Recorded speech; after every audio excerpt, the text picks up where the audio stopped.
Listen closely. That sound you just heard, that's the last thing dozens of men have heard before they vanished. Not a scream, not a gunshot. A whistle. This isn't folklore. This isn't some campfire ghost story. This is a pattern. One that's been buried by local law enforcement, ignored by the media, and silenced by something far darker than you're ready to accept. Tonight, you're going to learn the truth. And once you do, you'll never look at the woods the same way again. Evan didn't know what he was walking into when he inherited that house. But the land knew him. For generations, this property had a rule. You don't stay alone. His grandfather knew it, the deputy knew it, and now Evan was about to learn it the hard way. The first whistle came on the 7th night. Always the 7th. Always at 1:17 a.m. Not a second earlier, not a second later. Think about that. Predators don't keep schedules. But something that owns the night? Something that's been watching for decades. It doesn't rush. It doesn't slip up. It waits. And when Evan finally saw it, standing at the end of his hallway, pale, motionless, smiling, he realized the horrifying truth. This wasn't some drifter. This was a ritual. Now ask yourself, who taught it to whistle?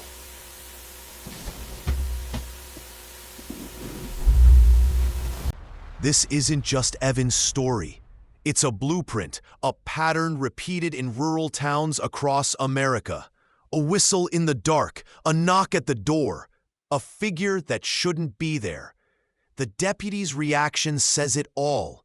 He didn't act surprised. He acted resigned because he'd heard it before, from Evan's grandfather, from others. Always the same details, always dismissed as just some drunk or an animal. But here's what they're not telling you. In every case, the victims were alone, isolated, chosen. And in every case, the authorities did nothing until it was too late. So I'll ask you directly, who benefits from that silence?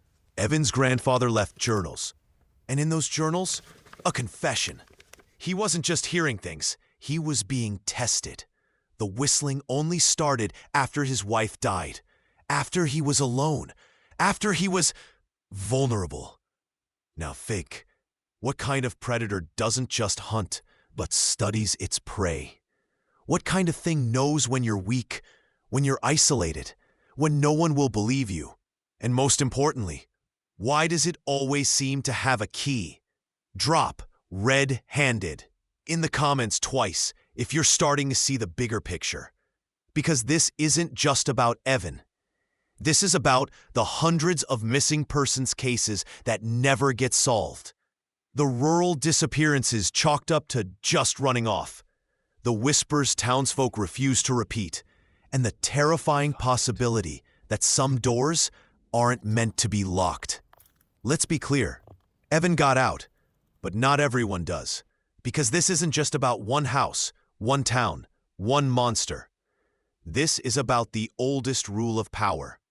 Control the narrative, and you control the fear.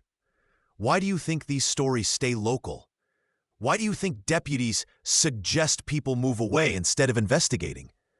Why do you think the Whistler, or whatever it is, has been allowed to operate for decades? The answer's simple. Some secrets aren't just buried. They're protected. By who? That's the real question. So I'll leave you with this. Next time you're alone at night and you hear something outside your window, don't ignore it. Don't rationalize it. Run. Because now you know the truth. And the truth, it whistles back.